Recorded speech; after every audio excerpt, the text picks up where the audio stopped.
Ay, nag-start ako, sa business side na.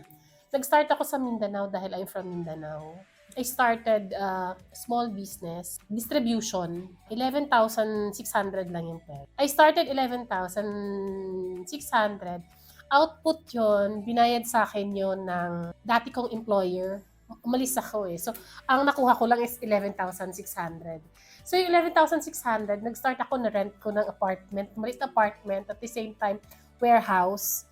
Kasi yung mga items ko, kinuha ko here sa Manila. Pero ano lang siya, babayaran ko lang siya pagka, kung ano yung nabenta ko. So, doon ako nag-start, nag-market ako.